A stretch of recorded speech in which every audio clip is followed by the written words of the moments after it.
Hey, everybody. Welcome to Dentistry Support, the podcast. I'm so excited to introduce our host, the infectious, kind-hearted Sarah Beth Herman. Born with an innate passion for both dentistry and leadership, she's not just accumulated nearly a quarter century of experience. It's woven into her very being. Today, Sarah Beth celebrates being a 5-time CEO, and she's here to serve you some quick, impactful insights into the challenges our dental community and leaders in all industries face. Expect a little bit of flair, a few laughs, and you might even recognize a friend or two. The aim of our show? Practical wisdom and leadership with a servant's heart, delivered in just enough time for your commute or your morning team huddle. All right, without any further ado, let's dive into a chat with Sarah Beth. Welcome to episode 4 of Dentistry Support, the podcast. I am your host, Sarah Beth Herman, and today's episode is all about learning to delegate as a leader. I've got a couple of really hard truths I had to learn over the years, and one story I still feel embarrassed about, but I'm going to openly share my experience, and I hope that you'll learn a couple of things too. There are some moments in life where you get called out as a leader that really stick with you, and today's episode is nothing short of that. It is definitely on the vulnerable side, but I hope that you're going to learn how I could have been different, how I should have been different, how the future generation of the leaders that I have sought and committed to create could have received better from me. In today's episode, I'm going to talk with you about a time when I had been in my dental career for about 12 or 13 years.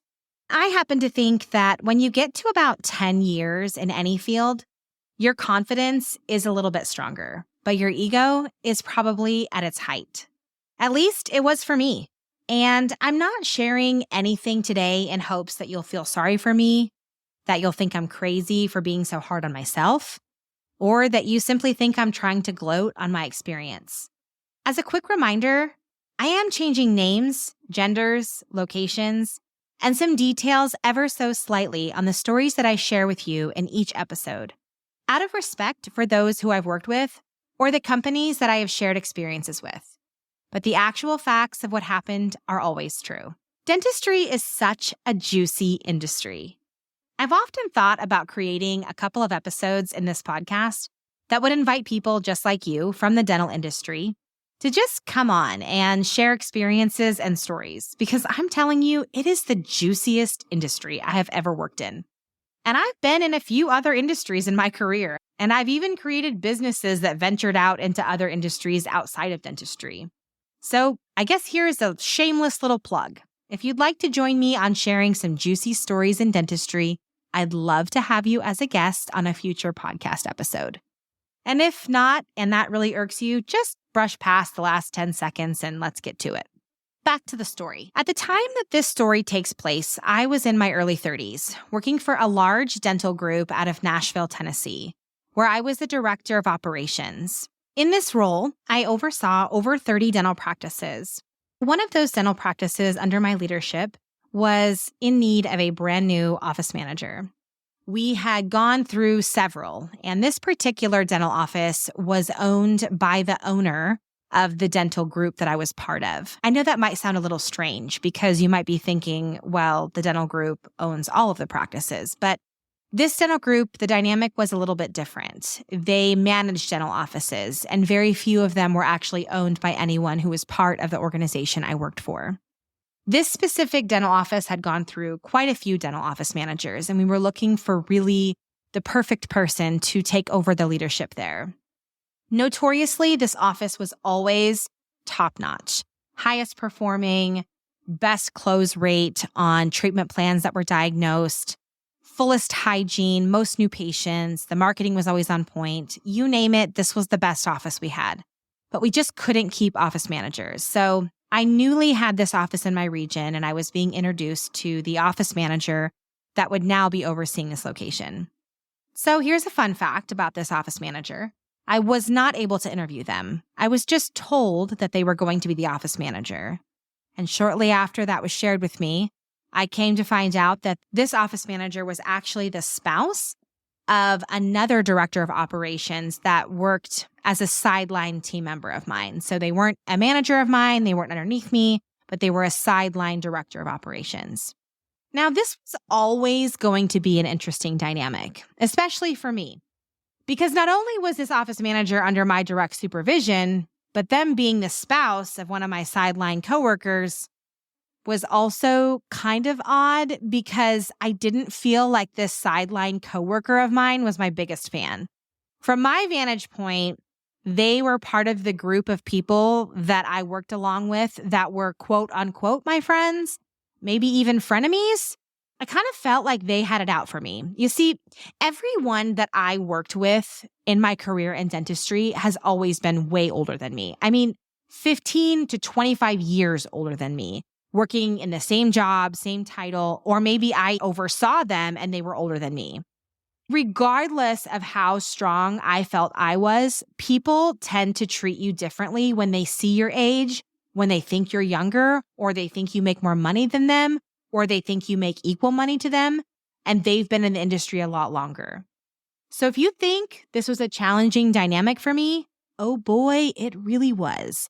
This spouse was older than me.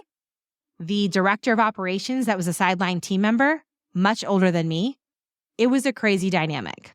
When I was first introduced to the idea that I would be overseeing this office manager and that they were the spouse of one of my coworkers, I wasn't really intimidated by the fact that it was their spouse because I was never really worried about offending the team member that I worked alongside by managing their spouse.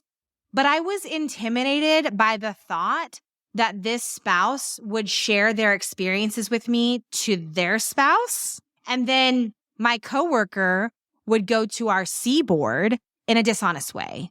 That bothered me.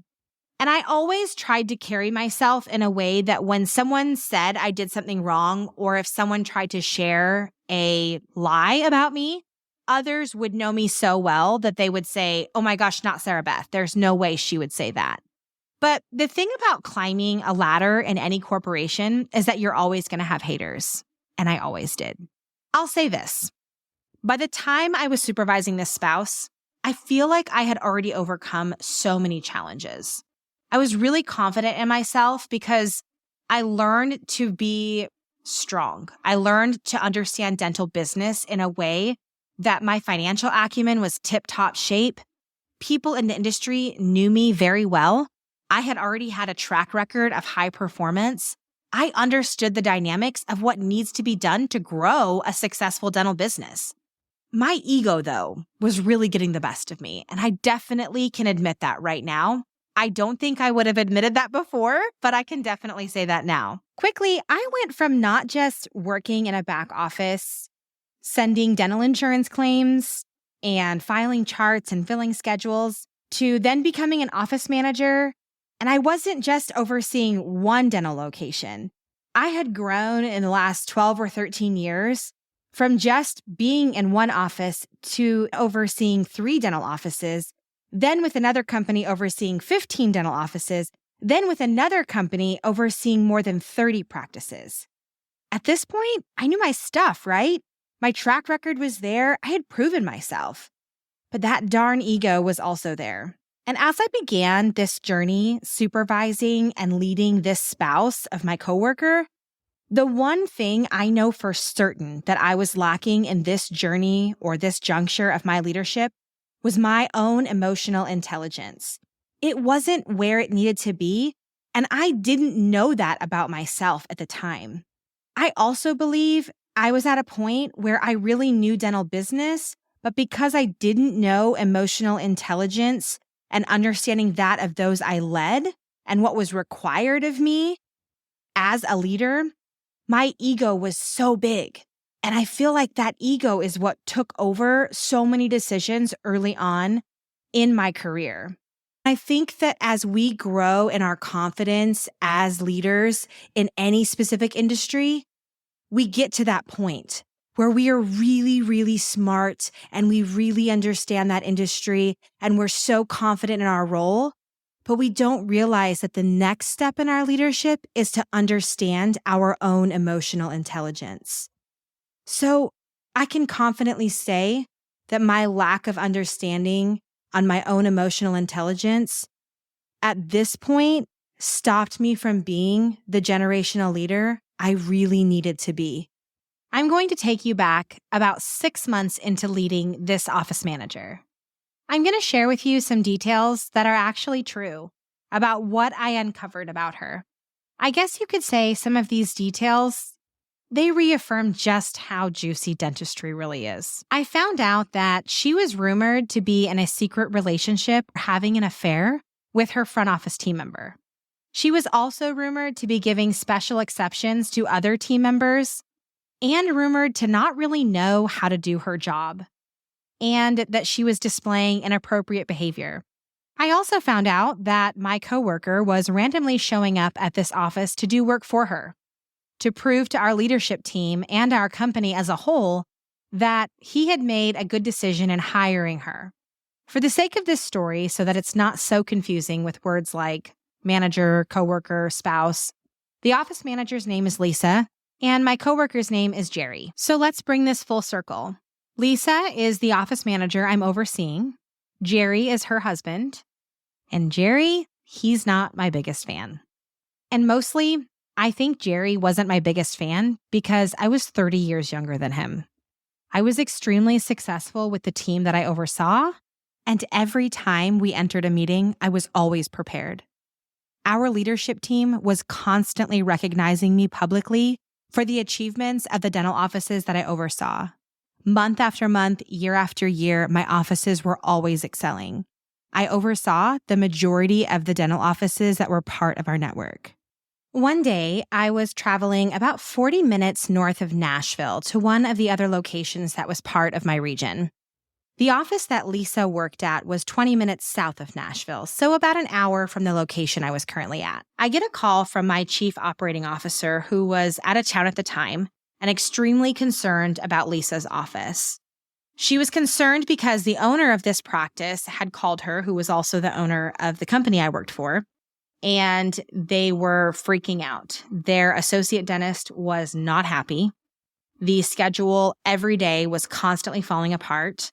Their collections ratio was at 82% when across the board as a company, our goal was 98%. There were so many things going wrong. I remember my chief operating officer just rattling off all of the problems to me on the phone.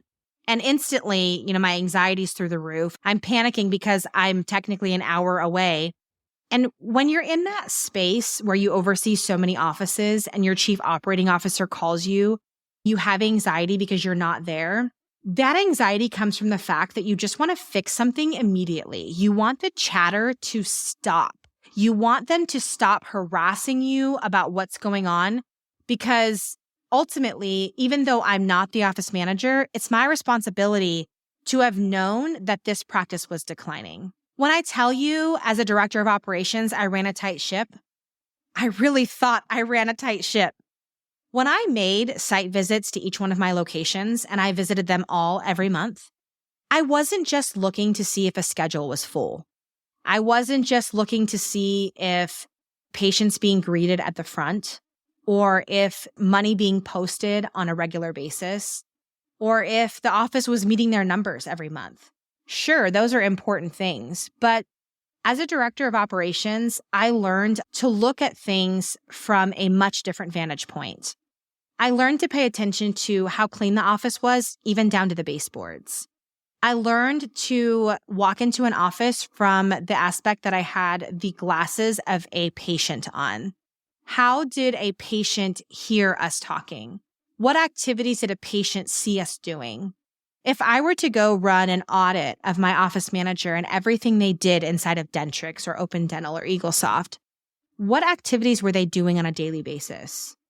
Did my team take a screenshot of what the schedule looked like at the beginning of the day, and then a screenshot of what it looked like at the end of the day? And how many appointments actually canceled? How many appointments were added? What was the production per hour, and was that consistent on a daily basis? If I looked at all of the treatment plans that were generated for that office, how many were accepted, and what did the follow-up actually look like? When I did a site visit, I was trying to look at such different things than the surface level complaints or chatter that I would hear from an office. I wanted to know all of the information I possibly could on a granular level so that if someone asked me why an office I was overseeing wasn't performing, I knew more information than just the standard answers. And looking back now, while I supervised Lisa, I think that I trusted her more subconsciously because she was the spouse of Jerry, and Jerry was a hard worker. He was a director of operations. He knew his stuff. And I assumed I didn't have to work so hard at that location because Lisa was said to be awesome. Supposedly, she had an incredible track record. And when I went in there, everything always seemed to be legit, other than the traditional office gossip, really. But it wasn't all right. So let's talk about what happened after I got that call. After I got that call, I was furious. I got in my car. I drove to the office, an hour away. I started doing all of the things I normally do at my operation visits. I noticed that the office manager was sitting at the computer in the front of the office, seemingly researching patients to call, looking through Dentrix modules to look at patients, looking at claims, but not really doing anything. I started to look at treatment that had been diagnosed and what the notes look like as to why patients weren't scheduling. I asked the office manager to get up, and I sat down. I started making phone calls to fill the schedule. In my mind, when I am looking at a schedule, today is the most important day. Then tomorrow, then the next day. That's it. We don't go beyond that until those 3 days are absolutely perfect. So I looked at today's schedule. Everything was full the rest of the day. There was nothing else I could add to today's schedule. But tomorrow and the day after, they were rough. So I first worked on hygiene. Hygiene's our bread and butter. Then I filled that whole day and I moved on to treatment for tomorrow. I filled all of the treatment schedule for the next day. I worked for about 4.5 hours filling the schedule, just nonstop, calling and doing anything I could to get that schedule full. I was absolutely not going to tolerate any sort of reputation that an office under my department, my division, my district was on the decline. I was doing everything from pulling patients forward to calling on treatment plans that weren't accepted for patients this morning. I was on a mission to fill this schedule. And as patient treatment plans were ready from patients who were in the office right now, and the doctor was ready for a treatment coordinator to present treatment, which in the dynamic of the dental offices that I oversaw, the dental office manager was always the treatment coordinator, always presenting treatment. So as those patients were ready and treatment plans were ready, I let the office know that they were to come and get me because I needed that schedule full. And everything that I had learned about dentistry to this point was teaching me that as a leader, I show the way, I know the way, I work the way, I show how it can be done. So I did. I showed exactly how it should be done, how I knew it could be done, and how it was going to be done. I showed how it was possible to deliver treatment plan after treatment plan and get patient after patient to schedule and even prepay for appointments. After about 2.5 hours, maybe it was 3, of all of this commotion, me making outbound phone calls to fill the schedule, me doing all the treatment plans, I let Lisa know that she had watched me do enough at this point, and I wanted her to deliver the very next treatment plan. I needed her to do this because her team needed to see that she could do this work without me there and that she was a strong enough leader. So I tell her, she's on deck. This next treatment plan is all hers. She's going to be successful. I was trusting her to take it on, follow it through, and make sure this case was scheduled. It was a $30,000 all-on-4 case. I made sure that she understood everything that was on the treatment plan. We printed it out, we reviewed the cost and how to explain everything to the patient. She heads into the operatory and she delivers the treatment plan. I estimate she was probably in there for about 5 minutes with the patient. I turned around and all of a sudden I see the patient getting up and heading out the front door. As I watch the patient get up and head there, I'm literally running over to Lisa to find out what is going on. This was like a slam dunk situation. And she said they didn't want to schedule. They didn't want to move forward with putting a deposit down, and they didn't even want to start a portion of the treatment or talk about any other options. And also, she tried to offer financing options, but she said the patient stated they could not afford it. She said nothing was working that she was trying to do. Here's what I know about the doctor who diagnosed the treatment plan for this all-on-4 case. This doctor is extremely talented. This doctor also happens to be the owner of the practice and the dental company I work for. As a doctor, I trust him. He's treated me and my family. I have watched him deliver treatment plan diagnosis after treatment plan diagnosis with nearly 100% case acceptance. And that sounds so crazy, but he's really that great. I'll tell you this. I know this doctor so well that if a patient needed work to be done, this doctor was the perfect doctor to deliver a treatment plan. He was wonderful at educating patients and meeting the patient where they were. If it was time, money, fear of dentistry, this doctor would spend the time to really educate that patient and give them the confidence they needed to move forward with treatment. We absolutely should have been able to close this case, get them on the books, and complete the treatment. So as this patient is walking out to the door, their hand firmly gripped on that lever, getting ready to leave, I felt like I was watching dollar signs walk out the door, an opportunity leaving our fingertips.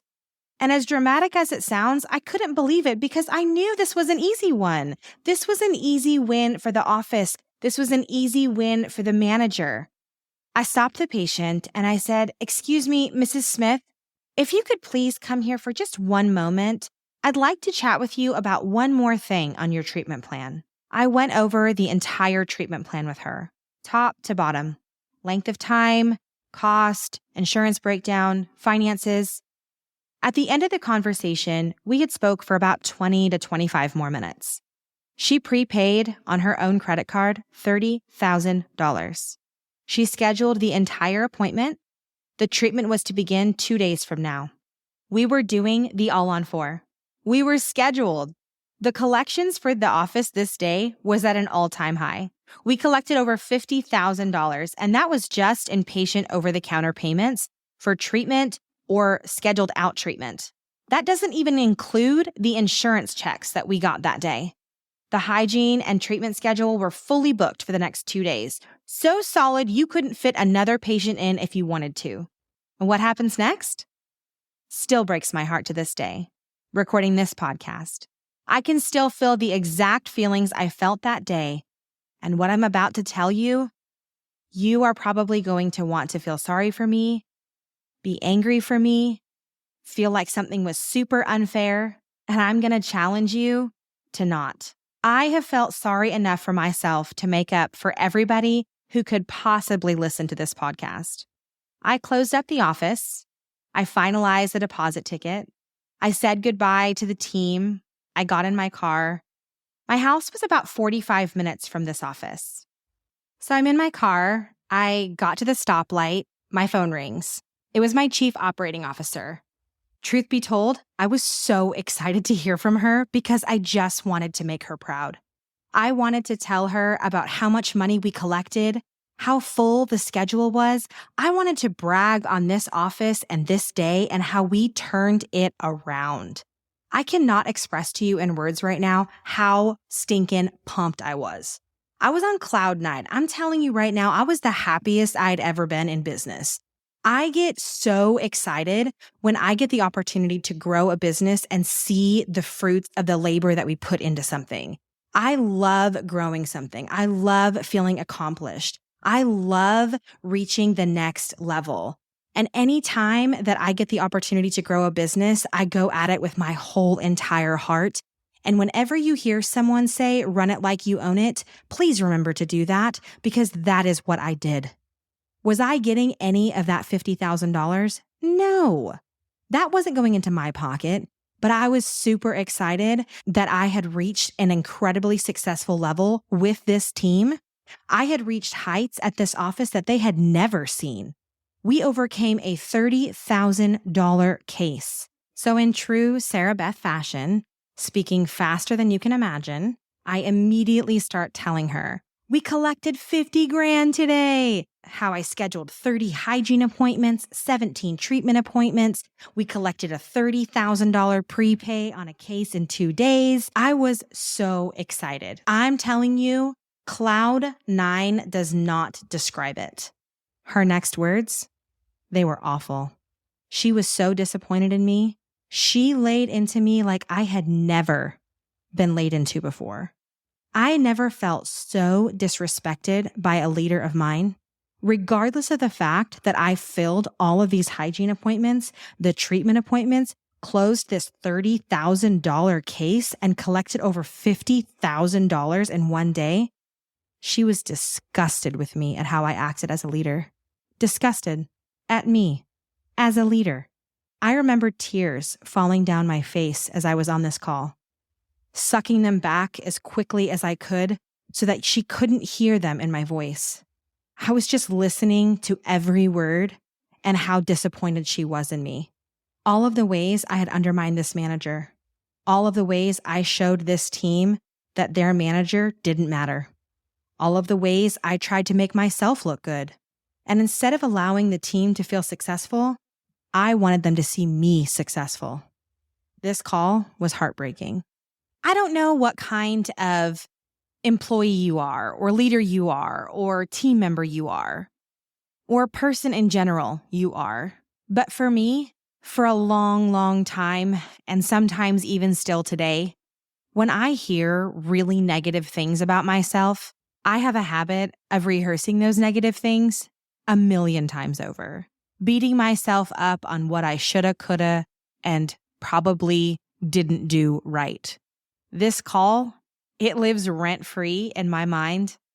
I do believe I've learned from it and I've become a greater leader because of this call, but it was a hard one. Now, after about 5 to 10 minutes of her telling me how disappointed she was and how this day went incredibly wrong, I was introduced to the fact that the chief executive officer of the company I worked for was also listening to this conversation, and I was on speakerphone. And in similar disgust with my leadership and what I chose to do that day, he also went off on me. I know that sometimes we can be really dramatic and saying things like, they went off on me. It's a little bit overzealous and doesn't really depict what actually happened. But these two leaders, I respected them. They were part of the C-suite of the company that I worked for, that I was so proud to work for. And they were so disappointed at the leader I displayed, at the person I was, who I was when I walked in that door. And I was devastated. And I know that you're probably thinking, they went off on you? Really, Sarah Beth? Yeah, they did. Their words were strong. They were creative and they knew exactly what words to say to me that literally got to me, to my soul. They knew exactly who I was as a person. I also believe that they really did understand my emotional state and emotional intelligence. Whenever I take myself back to this call, I remember never feeling more disappointed in myself, never feeling more disappointed in who I was as a leader, and honestly, never really remembering a time that I felt more sorry for myself. I was so disappointed that I worked for such ungrateful jerks, that they would be so disappointed in me instead of so proud of me. I remember the owner of this specific location, the doctor that I just closed that all-on-4 case and pre-collected $30,000 for. Before I left the office that day, he sat down with me in the break room. He looked at me straight in the face and he said, Sarah Beth, you've got the magic. You are amazing. He was proud of me and so thankful that I showed up to his office that day. In his mind, I saved the day. I was leaving this office on such a high that I had gone there and done everything that I'd ever been trained to do, and I executed it with complete excellence. All I kept thinking as I'm listening to every word that they're saying that's just like a dagger to my heart is that this dentist, this owner doctor, has no idea that I left his office. He was so proud of me, and I was just getting the chewing out of a lifetime. In future episodes, I'm going to share more stories with you, just like this one. I remember when I made the decision to leave this company, this same owner doctor asked me why I was leaving, what the reason was, why I chose to leave there when I was doing so well. I chose to leave in a way where I didn't need to take down the whole ship. My choice to leave that company was ultimately my own decision to move forward in my own leadership journey. And I didn't need to say a bad word about anyone that I worked with. I did not want to leave with that kind of reputation. I remember several months after I had left, I got more text messages from him, inquiries as to why I left, but I never once told any of these stories. I hope that this is an encouragement to you that you don't have to leave somewhere and take the whole house down with you. You can go quietly, you can move forward in your life and in your leadership and create generational leaders behind you, generational leaders in front of you, and many multi-million-dollar companies without having to take the whole ship down. Let's head back to the story. Now, at this point, you either agree or you disagree with what happened to me. You either feel really sorry, the hair on the back of your neck is standing up, your anxiety or frustration is through the roof because you think I was treated really unrighteously, or you completely agree with my supervisors, the CEO and the COO. You think that they're completely justified in chewing me out. You are disappointed in me because I did disgrace the mission that I was on as a leader. I was absolutely out of line. You know exactly why I received the chewing out that I did. Now, I don't know what kind of leader you are or how you would have handled this situation, but I'm telling you, never in my life have I ever had more of a desire to leave a company. Never was I more encouraged that I had reached the peak of my career with this company and I was ready for my next step. After I got off that phone call, I was led to do some soul searching into what kind of leader I was. Who was I portraying? Who was I fighting for? What was I doing when I went to that office? Everything inside of me tells me that the reason I did everything I did that day, the reason I went in and took over, was because I didn't want the owner to be disappointed in me. I didn't want my reputation to be in jeopardy. What do I think today? 10 years later, what do I think? I think that I went into that office needing to change something immediately because my leaders put such pressure on me because there was a lot of pressure on them, and I just wanted to turn it around. I wanted to make it better. I don't think that I was treated from a fair vantage point, but I do think it was appropriate that I did hear everything my leaders had to say to me. I think what went wrong, though, is that I heard so much gossip about Lisa. I had so much pressure on my shoulders from my supervisors and wanting to impress and make sure this owner doctor saw and knew that I was equipped enough to continue to supervise this office, maintain this office. I was a strong enough director of operations and I was in the right space. But there was a lot stacked against me for this office. I was overseeing a dental office manager who was the spouse of one of my coworkers. I didn't even get to hire this person. There was such a magnifying glass on me as a leader, and I was not mentally equipped or emotionally ready to deal with what that needed to look like. I took this opportunity of knowing this gossip about Lisa and the pressure that was on my shoulders.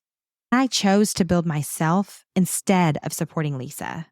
In a moment when I could have chosen anything, instead of choosing to teach her more on delegation, instead of hearing her out and learning her perspective of what was truly going on in this office, instead of choosing to build her as a leader and teach her how to manage high-level strategic tasks in her dental practice and teach her team that I was there to support her, I did the exact opposite.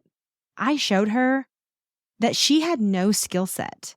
I showed her that she was not strong enough to lead that office, that she wasn't worthy enough to be in that office. I showed her that my track record was more important and that I believed every word of gossip I knew about her, even though she may not have known I had heard all of these things about her already. And so today, I'm going to teach you exactly how to be the leader that you need to be so that you never had to take the call I took that summer.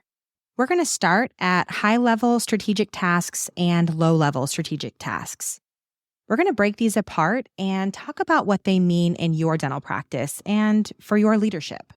When we talk about high-level and low-level, these are all tasks that have to do with delegation. What are you delegating and what are you keeping for yourself? High level is everything that you as the leader are going to take on, and low level is everything that will be delegated out. High level strategic tasks in a dental office are things as a leader that you should be focused on. Things like developing and implementing marketing strategies that attract and retain new patients. Like establishing financial goals and actually monitoring the practice's financial performance. Designing and overseeing staff training. Developing programs that make your team stronger every week as you progress. High-level strategic tasks in your dental office are evaluating and investing in technologies that improve patient care and operational efficiencies. It's creating and maintaining relationships with suppliers and vendors. It's developing and updating policies and procedures so that you always have compliance with regulatory requirements. It's analyzing industry trends and adapting business strategies accordingly.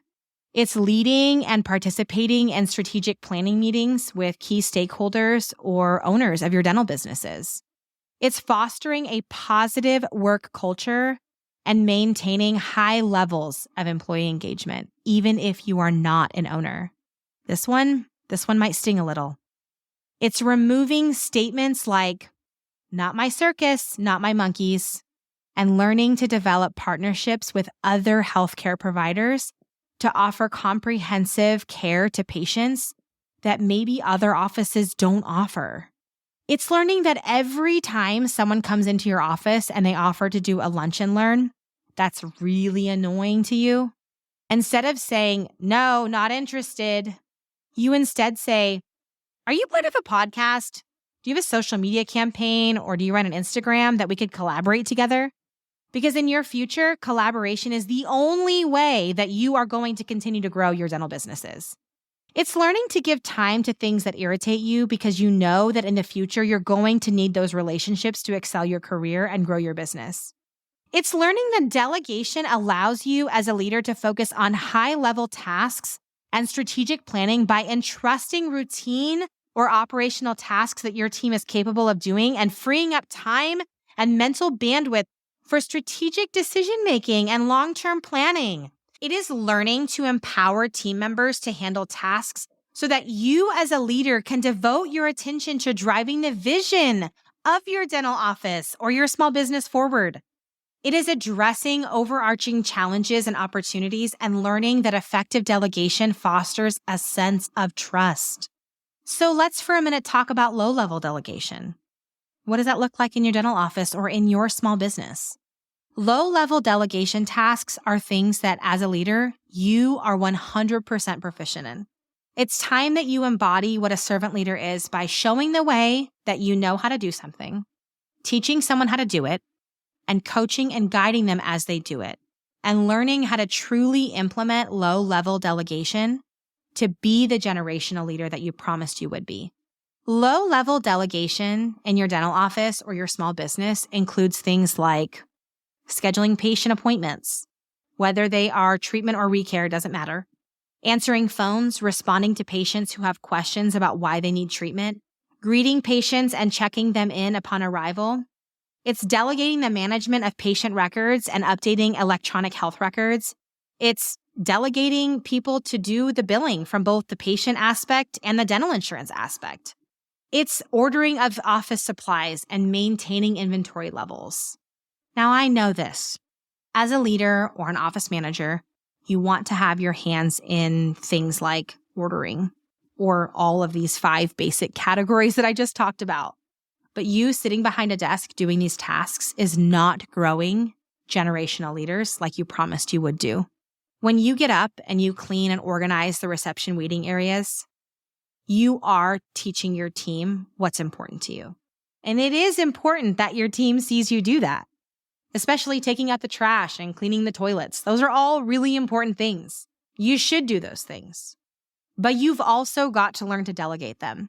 Learn to delegate assisting with basic administrative tasks like filing charts or data entry. Learn to delegate coordinating referrals to specialists and following up on appointments.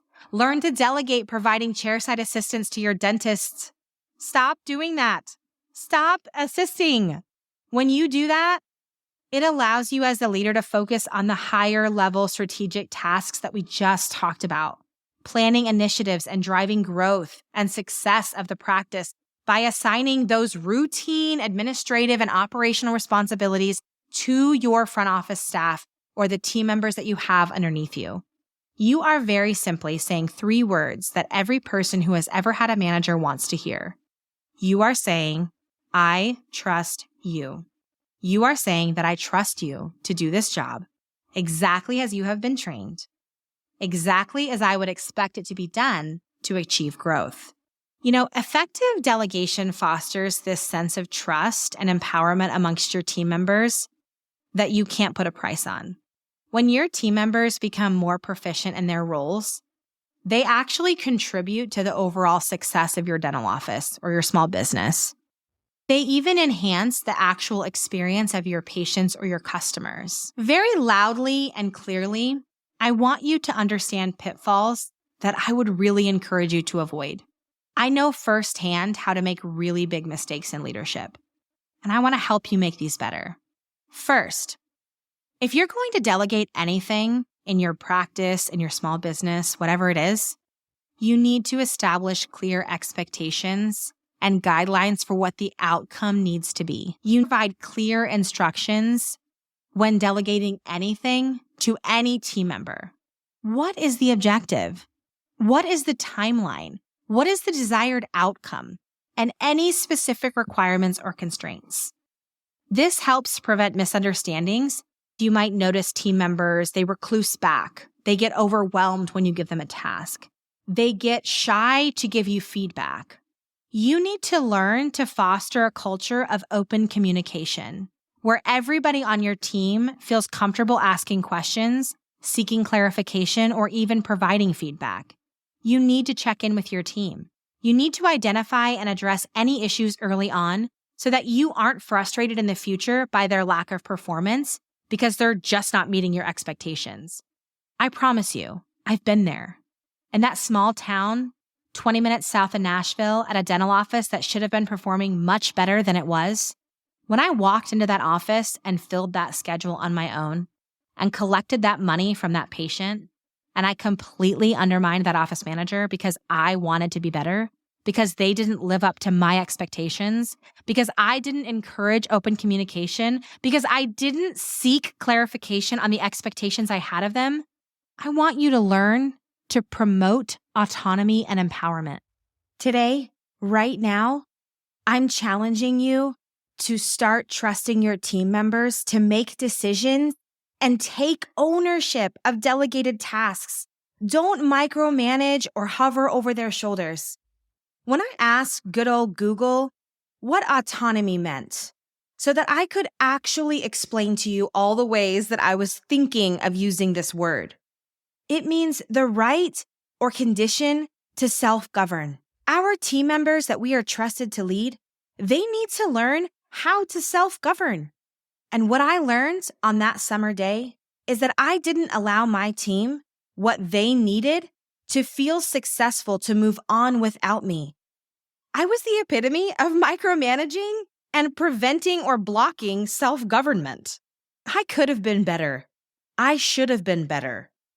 And one of the greatest ways that I could have began a much more successful day was by being a leader that asked questions, sought out true answers from a vantage point that, hey, my team needs my help right now. They don't need me to be the star of the show, but they do need me to help them. You see, as generational leaders, our goal, our responsibility is to give the resources to our team members that they need to be successful in their own journey. They're going to exist long after we were here.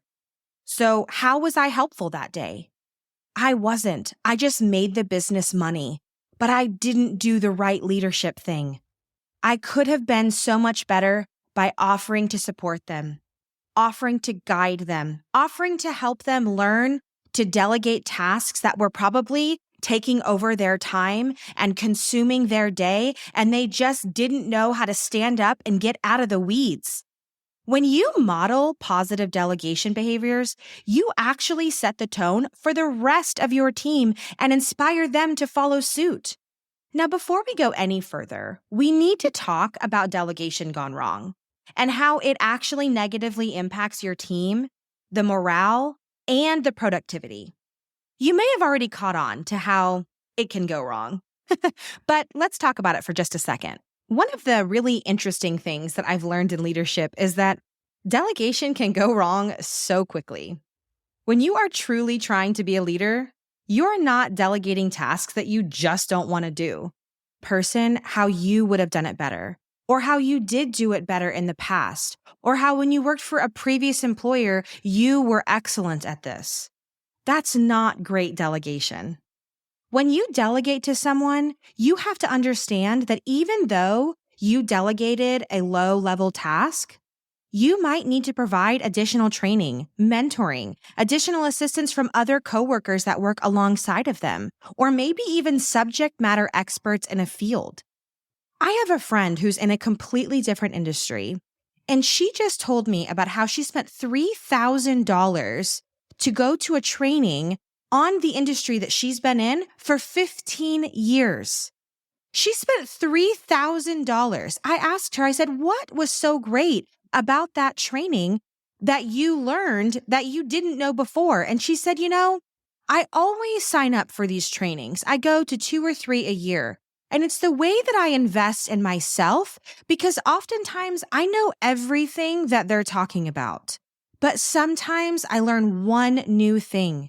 And that's where it all changes for me. You see, when you're delegating a task, it is a thoughtful and strategic move. It provides your team with the ability to implement autonomy, that self-government that they need to have. When you model delegation behaviors, you actually set the tone for the rest of the team.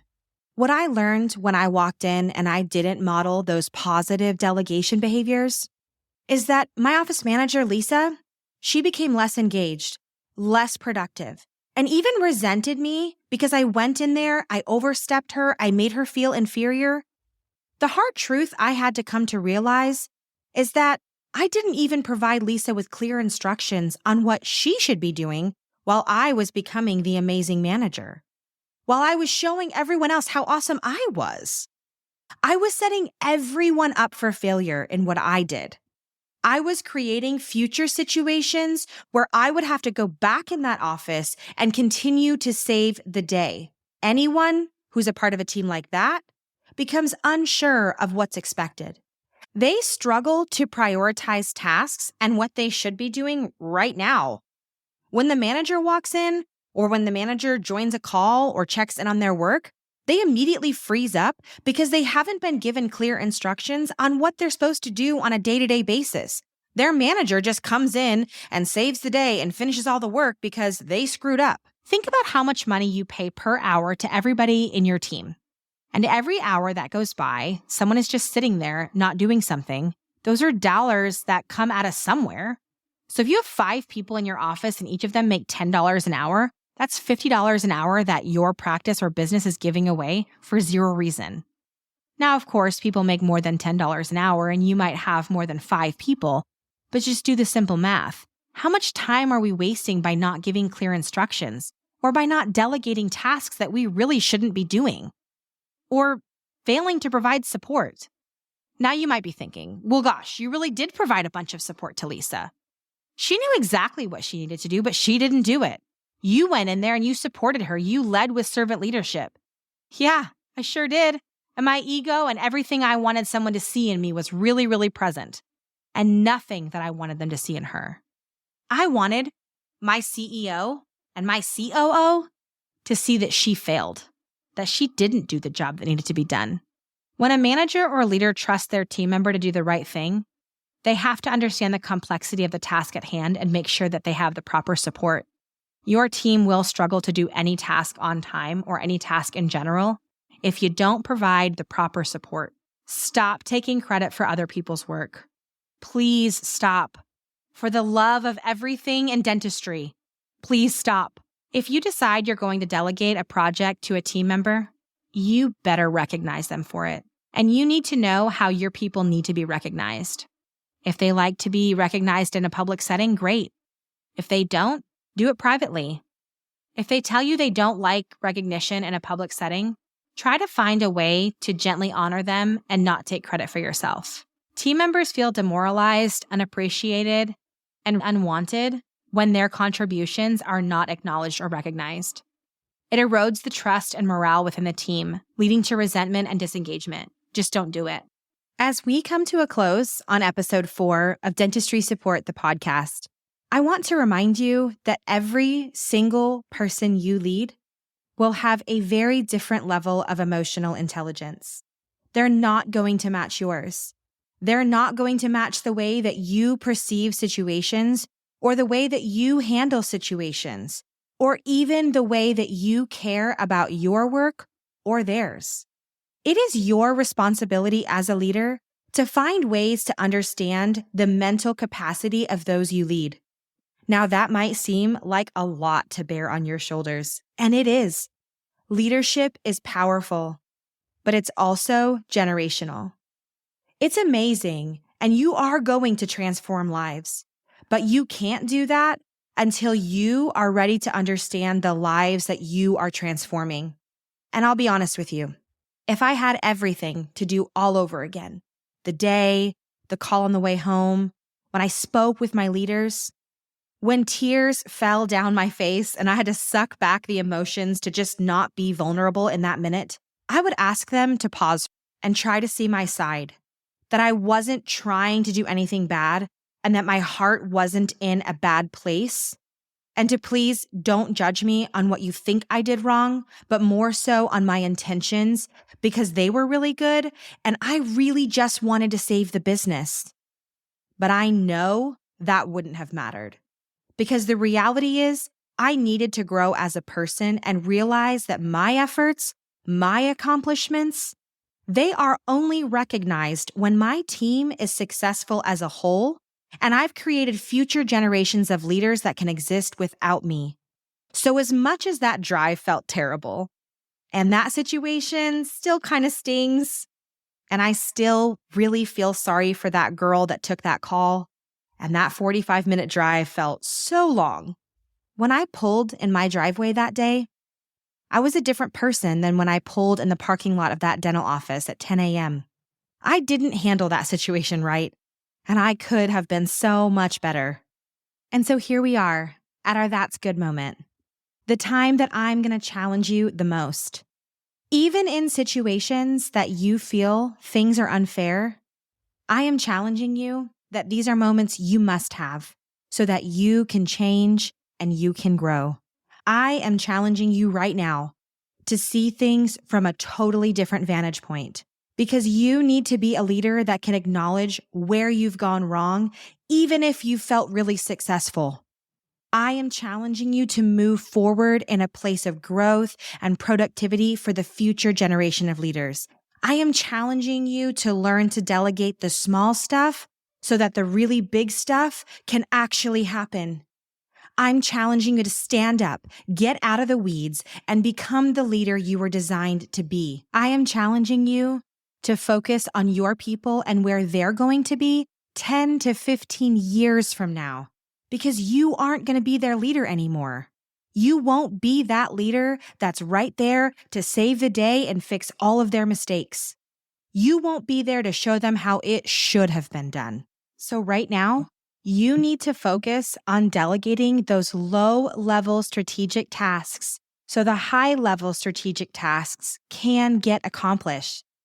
You need to focus on creating generational leaders that you promised you would commit to. I'll leave you with this. As a leader, you are not what you did before. I am not who I was 10 years ago, but you are what you repeatedly do. I know you can do this, and I'll catch you on the next episode. A big thanks for tuning in to this episode of Dentistry Support, the podcast. If you've got stories to share or want to be a part of the ongoing conversation, join us on our Facebook group, The Dental Collaborative. Looking to connect or to be a guest? Head over to dentistrysupport.com, or you can find out more about Sarah Beth at sarahbethherman.com. Also, if you can spare just a second, please feel free to rate, subscribe, or leave a review wherever you listen to your podcasts. That helps others find the show, and we greatly appreciate it. Let's keep building generational leadership. Thanks again, and we'll catch you in the next episode of Dentistry Support, the podcast. Until next time.